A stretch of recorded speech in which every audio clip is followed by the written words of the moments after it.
चलिए, hello everyone. आज हम जो टॉपिक पढ़ने वाले हैं उसका नाम है real estate regulation and development act 2016।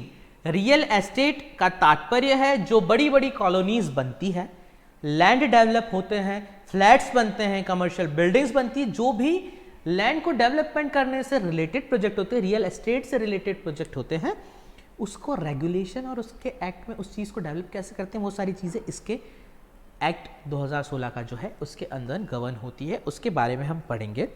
पहले ऐसा था कि यार इसके लिए ना कोई स्पेसिफिक एक्ट नहीं था, जैसे फाइनेंशियल सिक्योरिटीज़ को डील करने के लिए सेबी है, ठीक है ना, और बाकी सारी चीज़ों के लिए भी दूसरी अथॉरिटीज़ है, इसके लिए स्पेसिफिक चीज़ें नहीं थी, सिविल लॉ के अंदर मर्ज कर देते थे। तो इसके लिए एक अलग सा एक्ट बनाया, ये इसलिए ताकि भूमाफियों का नाम सुना है भाई, कोई आपकी ज़मीन पे कब्जा कर ले। एक बिल्डर था बहुत बड़ा, उसने बिल्डिंग बनाई, 50 लोगों ने फ्लैट खरीद लिए, पता चला वो तो पैसे लेके भाग गया। तो वो लोगों के साथ इन्वेस्टर का जो इंटरेस्ट है वो प्रोटेक्टेड रहे, चीज़ें सिस्टमेटाइज्ड वे में चले, इसलिए ये एक्ट बनाया गया और एनफोर्स किया गया।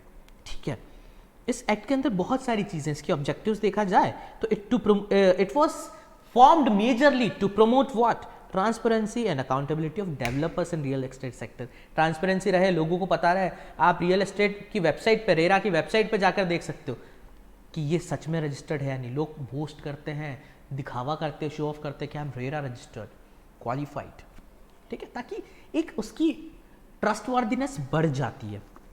To bring uniformity and regulatory environment of real estate, सब जगह एक जैसा, ये भी रहा तो दोनों लेजिबल है, दोनों लेजिटिमेट है, दोनों मान्य है, दोनों सच्चे हैं। To ensure speedy adjudication of dispute, भैया 20-20 साल केस नहीं चले, जल्दी खत्म हो जाए, लिटिगेशन कम हो जाए कोर्ट्स के ऊपर।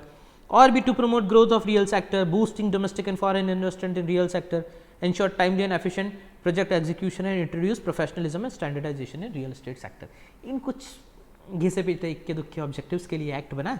मेजरली हम इस लेक्चर में आज डिस्कस करने वाले हैं डेफिनेशंस के। इस एक्ट को पढ़ने से पहले कुछ स्पेसिफिक मेजर मुद्दे हैं, डेफिनेशंस है, जिसका हमें ध्यान रखना है, जिन्हें पढ़ना है, जिन्हें समझना है, तभी ये टर्मिनोलॉजी समझ आएगी, तभी आप इस एक्ट को पढ़ पाएंगे। अदरवाइज चल रहा है the allottee shall be punished after the allotment.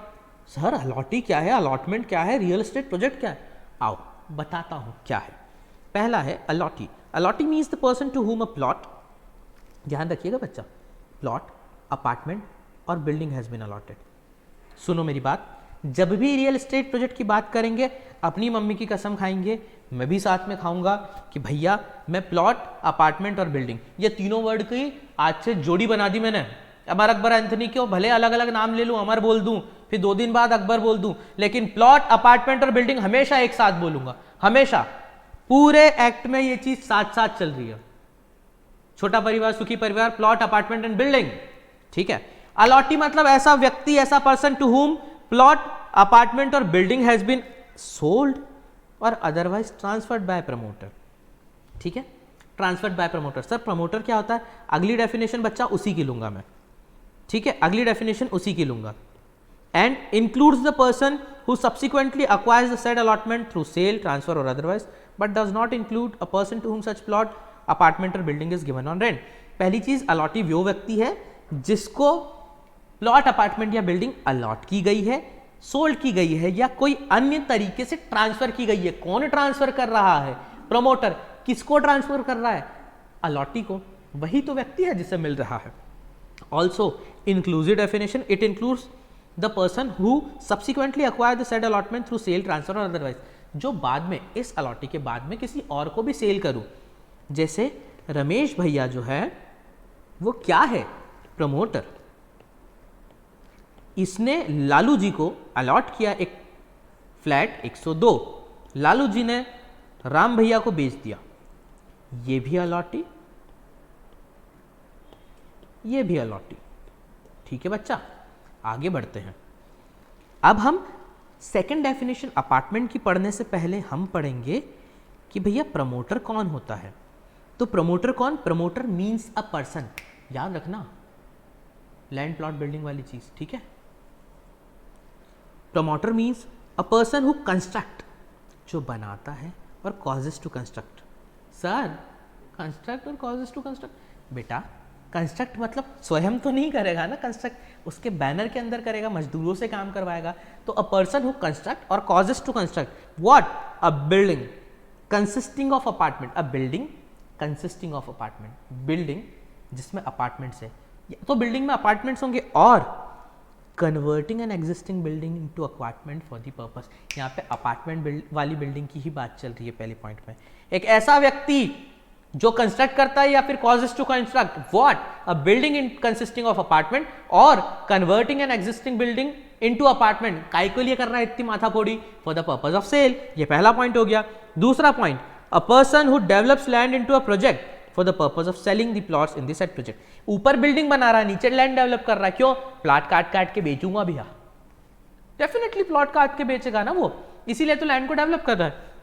ठीक, इसके बाद इसमें क्या इंक्लूड होता है, तो इसके अंदर डेवलपमेंटल अथॉरिटीज भी आ जाती है साथ में, कोई भी ऐसी डेवलपमेंट अथॉरिटी और एनी अदर पब्लिक बॉडी सरकारी विच construct building or apartment, housing board, ये लोग डेवलप फॉर सेल प्लॉट्स, जो भी अभी प्रधानमंत्री योजना, इसके अंदर स्टेट लेवल की cooperative society, apex state housing finance society है, primary cooperative housing finance society, ये भी आ जाता है। ठीक है, ये सब चीज़ें आती है इसके अंदर। उसके बाद next, any person who act himself as a builder, colonizer, contractor, developer, estate developer or by any name, developer, colonizer, estate developer, हर नाम के लोग इसमें इंक्लूड होते हैं। ठीक है, such other person who construct any building or apartment for sale to the general public. Building or apartment बना रहा है, जो लोगों को बेचने के लिए बना रहा है, वो प्रमोटर माना जाएगा, इस कैटेगरी में आएगा। 4 चीज़ें हैं, बिल्डिंग पहले पॉइंट में, कंस्ट्रक्ट और कॉजेस टू कंस्ट्रक्ट बिल्डिंग, ठीक है, बिल्डिंग कंसिस्टिंग ऑफ अपार्टमेंट या converting existing building into apartment. दूसरे पॉइंट में लैंड को डेवलप कर रहा है प्रोजेक्ट में, ताकि उस प्रोजेक्ट में प्लॉट्स बेच सके। तीसरी है, कोई भी डेवलपमेंट अथॉरिटी, जैसे इंदौर के अगर आप हैं तो इंदौर डेवलपमेंट अथॉरिटी हो गई, या other public body, housing board organisation हो गया। इसमें state level cooperative housing finance society, primary cooperative housing finance society, ये भी आ जाएगा। या फिर कोई भी ऐसा व्यक्ति जो खुद को बिल्डर, कॉलोनाइजर, कॉन्ट्रैक्टर, डेवलपर ये समझ रहा है वो, और कोई व्यक्ति जो ये काम करता है बिल्डिंग का, जो अपार्टमेंट या बिल्डिंग बनाता है लोगों को बेचने के लिए। नोट क्या बोलता है बाबा, देखते हैं। If the person who construct apartment develop the land and the person who sells apartment और प्लॉट्स आर डिफरेंट पर्सन। ये तो बड़ी गजब बात करी sir.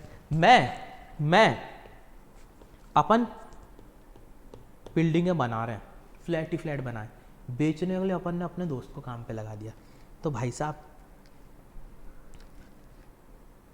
both of them shall be deemed to be promoters and shall be jointly liable for the functions under this act। हम दोनों promoter कहलाए जाएंगे, भले बनाए एक और बेचे अलग। एक ही बंदा बना के बेच रहा है, ठीक है, एक बना रहा है एक बेच रहा है, तो दोनों प्रोमोटर। तो यहाँ पर से हमें प्रोमोटर क्लियर हुआ। तो भाई साहब अलॉटी जो है वो किससे ले रहा है, प्लॉट, अपार्टमेंट या बिल्डिंग? प्रोमोटर से। ठीक है, that was the first definition. अब सर अपार्टमेंट इतना बोल दिया, बिल्डिंग कंसिस्टिंग और अपार्टमेंट ने, प्लॉट, बिल्डिंग, अपार्टमेंट। अपार्टमेंट क्या होता है वो तो बताओ, इधर आओ बताते हैं। अपार्टमेंट क्या होता है? अपार्टमेंट वेदर कॉल्ड भाई सिंपल सी बात है, एक बिल्डिंग के अंदर कोई कमरा हो, चैम्बर हो, फ्लैट हो, 2 BHK हो, स्टूडियो अपार्टमेंट हो, 2 कमरे हो, कुछ भी हो, अपार्टमेंट ही होता है। Apartment whether called block, A block, B block, C block, chamber वकीलों के चैम्बर, ड्वेलिंग यूनिट रहने की, ड्वेलिंग यूनिट मतलब 2 फ्लोर का भी अपार्टमेंट होता है कई बार, ठीक है।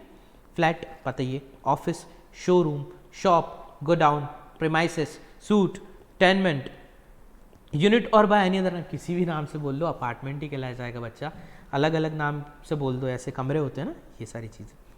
Means a separate and self contained part of any movable property, जो अलग हो, जो किसी से सेग्रीगेटेड हो। हम लोग रूम में हॉस्टल्स में रहते हैं, वो भी अपार्टमेंट है मेरे भाई। एक रूम है ना, उसमें सेपरेटेड लेट बाथ है, नहीं भी हो, सेपरेटेड है ना, अलग दरवाजा है, तो अपार्टमेंट है वो, ठीक है। इंक्लूडिंग 1 और मोर रूम्स और enclose spaces located on 1 or more floors or any part. मेरा एक फ्लैट है जो खाली इतना ही बड़ा है, या 4 कमरे का एक फ्लैट है, एक अपार्टमेंट हो गया। एक रूम यहाँ है, अंदर से सीढ़ी एक ऊपर है, तो भी एक अपार्टमेंट कहलाया जाएगा। इंक्लूडिंग 1 और मोर रूम्स और एनक्लोज स्पेसेस, 2 रूम है और आगे बरामदा है लेकिन पैक है, तो मेरे अपार्टमेंट का हिस्सा है वो। Located on 1 or more floors or any part, एक फ्लोर पे एक टुकड़े में चलेगा। तो apartment, block, chamber, dwelling unit, जितने नाम आ रहे हैं वो सेपरेट होना चाहिए, self content part of any movable property होना चाहिए. It includes one or more rooms, enclosed spaces located on one or more floors or any part. फिर या फिर in a building or on a plot of land used or intended to be used for any residential or commercial use such as residence, shop, office, showroom or godown for carrying on any commercial या business, occupation, trade, profession or for any other type of use ancillary to the purpose specified. एक व्यक्ति इन चीज़ों को किन purpose के लिए use करेगा? रहने के लिए या धंधे के लिए? रहने में रेसिडेंशियल पर्पस, बिजनेस के लिए बिजनेस, प्रोफेशन ट्रेड हो गया, या फिर गोडाउन बना ले तो any other ancillary activity related to that. Definition में हम बोलेंगे रेसिडेंशियल पर्पस के लिए यूज हो रहा है. दूसरा बिजनेस है तो बिजनेस में तीन चीज लिख देंगे, बिजनेस, प्रोफेशन, ट्रेड, या और एनी अदर पर्पस या any other type of use ancillary to the purpose specified. Ancillary मतलब मैं रह रहा हूं तो मैंने गैरेज बना लिया, ठीक है, या मैं रह रहा हूं मैंने स्टोर रूम बना दिया, एंसिलरी पर्पस है. या मैं रह रहा हूं मैंने गोडाउन बना दिया, शॉप है मेरी, गोडाउन बना दिया, ऐसे, ठीक है. तो this is what apartment is. ठीक है बॉस. अब बिल्डिंग हम बाद में पढ़ेंगे, इसके पहले जरूरी है पढ़ना डेफिनेशन कारपेट एरिया की. कारपेट एरिया क्या होता है? हमने बहुत सारी जगह सुना होगा ना कि सर ये कारपेट एरिया इसका इतना लिमिटेड मिलेगा आपको, कारपेट एरिया इतना है, कारपेट एरिया ये, कारपेट एरिया वो. तो carpet area means the net usable floor area of an apartment. Usable floor area, भाई यूजेबल फ्लोर एरिया, अरे वाह क्या बात बोली सर. इन्ना वड्डा मेरा प्लॉट था तो इसमें मैंने 4 दीवाला बना ली. यूजेबल एरिया कितना बचा सर? यूजेबल इतना ही बचा, ये दीवाल वाला एरिया तो चला गया ना. हाँ तो सर डेफिनेशन में लिखा होगा, ये बिल्कुल लिखा है मेरे भाई. Excluding net usable floor area of an apartment. Apartment के अंदर होता है carpet area. Excluding the area covered by external walls.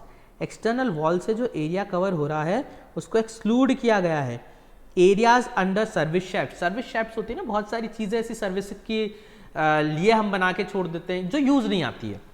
Exclusive balcony or verandah area and exclusive open terrace area but includes the area covered by the internal partition walls of the apartment. Internal partition बनाओ, एक घर के अंदर या TV के लिए एक unit बना दो, इसकी दीवार बना दो तो वो कवर होगा. पर फ्लैट में, अपार्टमेंट के अंदर net usable area excluding external walls, बाहर की दीवारें, वरांदा, सर्विस शाफ्ट्स, एक्सक्लूसिव बालकनी, ये नहीं आएगी. फिर से क्या इंक्लूड नहीं होगा? अपनी एक्सटर्नल वॉल्स, सर्विस शाफ्ट्स, वरांदा या बालकनी एक्सक्लूसिव बनी है तो वो. और it will include open terrace area भी नहीं आएगा. And it will include separate internal partition walls जो होती है वो आएगी. देखो ये carpet area, internal partition walls दिख रही है ना, ये लाइट ग्रीन, ये आएगी. पर ये एक्सटर्नल वॉल्स जो है वो नहीं आती है. ठीक है ना बॉस. तो ये बिल्टअप एरिया इतना सारा पूरा है कारपेट एरिया. ये वाइट हटा दिया, ये ग्रीन है, ये है कि अंदर की लाइट ग्रीन वाली भी कारपेट एरिया में आएगी. और ये बालकनी फालकनी ये कभी कवर नहीं होती है. एक्सप्लेनेशन सुनिएगा बाबा. The expression exclusive balcony or verandah area means the area for the balcony or veranda as the case may be which is appertaining to the next net usable floor area of an apartment meant for exclusive use of the allottee. Exclusive open terrace area means the area of open terrace which is appertaining to the net usable floor area of an apartment meant for the exclusive use of the allottee. तात्पर्य ये है भाई कि आपका वरांदा या जो balcony है वो आपका जो अपार्टमेंट है, नेट यूजेबल एरिया है, उससे अपर्टनेंट होना चाहिए, लगा हुआ होना चाहिए, सटा हुआ होना चाहिए एंड एक्सक्लूसिवली आप ही के यूज के लिए होना चाहिए. ऐसा नहीं कि जनता जनार्दन के लिए कॉमन हो. आपके फ्लैट के, आपके रूम की बालकनी आप ही के यूज के लिए, पड़ोस के फ्लैट वाला तो यूज करेगा नहीं, पहली चीज. और एकदम जुड़ी होना चाहिए. ऐसा नहीं कि फ्लैट यहाँ ले रखा, बालकनी 3 फ्लोर नीचे, ये थोड़ी ना चलेगा. और ओपन टेरेस एरिया भी ऐसे होता है, आपका पेंट हाउस है तो ओपन टेरेस एरिया आपको मिल जाएगा, सेम बालकनी जैसा बड़ा एरिया. तो that's what carpet area is. Did you get that? Okay brothers and sisters, हमने अभी इस लेक्चर में अलॉटी की डेफिनेशन पढ़ी, अपार्टमेंट की पढ़ी, प्रमोटर की पढ़ी और कारपेट एरिया की पढ़ी. छोटी सी डेफिनेशन बिल्डिंग की और पढ़ते हैं और इस लेक्चर को यहीं पे सम अप करते हैं. बाकी मिलेंगे नेक्स्ट लेक्चर में. चलिए, बिल्डिंग क्या होता है बॉस? तो बिल्डिंग मतलब बिल्डिंग इंक्लूड्स बिल्डिंग में बहुत सारी चीज़ आती है बाबा, इसलिए इट इंक्लूड्स, इंक्लूसिव डेफिनेशन है, जहाँ इंक्लूड्स आ गया including definition. It includes any structure और इरेक्शन और पार्ट ऑफ स्ट्रक्चर, स्ट्रक्चर या इरेक्शन या फिर पार्ट ऑफ स्ट्रक्चर या part of erection which is intended to be use for residential या कमर्शियल पर्पज। रेसिडेंशियल कमर्शियल बोला, अभी भी नीचे पढ़ा था, और for the purpose of any business profession trade और एनी अदर रिलेटेड पर्पज। कोई भी स्ट्रक्चर है या आधी बनी बिल्डिंग है, ये 2 कमरे बने, ये भी बिल्डिंग है, तीसरा फ्लोर बन रहा है अभी तो भी बिल्डिंग है, आधी भर गई तो भी बिल्डिंग है, फ्लैट वाली बिल्डिंग है तो भी बिल्डिंग है, दुकानें हैं तो भी बिल्डिंग है, कॉम्प्लेक्स है, शॉपिंग कॉम्प्लेक्स तो भी बिल्डिंग है, मॉल है तो भी बिल्डिंग है। ठीक है, तो इसमें आपको मेजरली ध्यान रखना है एनी स्ट्रक्चर और इरेक्शन और पार्ट ऑफ स्ट्रक्चर और part of erection which is intended to be used as, purpose लिख दो, रेसिडेंशियल पर्पज और कमर्शियल पर्पज और फॉर द पर्पज बिजनेस, अपना बिजनेस ऑक्यूपेशन प्रोफेशन और ट्रेड। तो सर ये कमर्शियल पर्पज लिख दिया हमें, फिर बिजनेस पर्पज अलग लिख रहा है। तो बेटे मेरे, एक रेसिडेंशियल मतलब खुद के रहने के लिए, कमर्शियल मतलब बेचने के लिए, और फिर for the purpose of business profession trade अलग है। कमर्शियल मतलब यहाँ बेचने के हिसाब से। क्या ये चीज़ क्लियर है? ठीक है, तो that was all about today's lecture. हमने कुछ डेफिनेशंस पढ़ी। हमें कोई भी एक्ट जो बड़ा होता है, थोड़ा सा ट्रिकी होता है, उसको डेफिनेशन के साथ शुरू करना चाहिए। नेक्स्ट लेक्चर्स में हम इसके मेजर सेक्शंस भी डिस्कस करेंगे। आगे बहुत सारी चीज़ें हैं, जैसे देखें एप्रोप्रिएट गवर्नमेंट, एक बार ये भी देख लेते हैं। एप्रोप्रिएट गवर्नमेंट मतलब क्या मोटा भाई, मोदी जी, राहुल भैया, क्या? तो एप्रोप्रिएट गवर्नमेंट भैया, इंडिया में ना हमारा इंडिया एक है और उसके पार्ट है। कैसे सर? स्टेट बना हुआ है, यूनियन टेरिटरी बनी हुई है, दिल्ली को स्पेशल कैरेक्टर दिया हुआ है, ठीक है, या state government, union territory, sorry, ये सारी चीजें। यूनियन टेरिटरी में भी 6-7 है, उसके हिसाब से देखेंगे। Appropriate government means for union territory without legislature, ऐसी यूनियन टेरिटरी जहां लेजिस्लेचर नहीं चल रहा, तो सेंट्रल गवर्नमेंट टेक ओवर करेगी ना बाबा, जिसका कोई नहीं होता उसकी central government. For union territory of Pondicherry, union territory government, Pondicherry के लिए उसी की यूटी की जो गवर्नमेंट है वो। For union territory of Delhi, central ministry of urban development, यहाँ एप्रोप्रिएट गवर्नमेंट है CMUD, central ministry of urban development. Then for state के लिए स्टेट गवर्नमेंट, भैया और बहनों, स्टेट के लिए स्टेट गवर्नमेंट, दिल्ली के लिए CMUD, central ministry of urban development, Pondicherry के लिए पौंडीचेरी की state government, sorry union territory की जो गवर्नमेंट है पौंडीचेरी की वो। और ऐसी यूनियन टेरिटरी जहां पर लेजिस्लेचर नहीं है, उसकी एप्रोप्रिएट गवर्नमेंट कौन हुई? सेंट्रल गवर्नमेंट हुई बाबा। तो that was all about the definition of appropriate government. बस यही सारी चीजें हैं यार इसके अंदर। That was all. मिलते हैं नेक्स्ट लेक्चर में। सी यू गाइस, बाय बाय।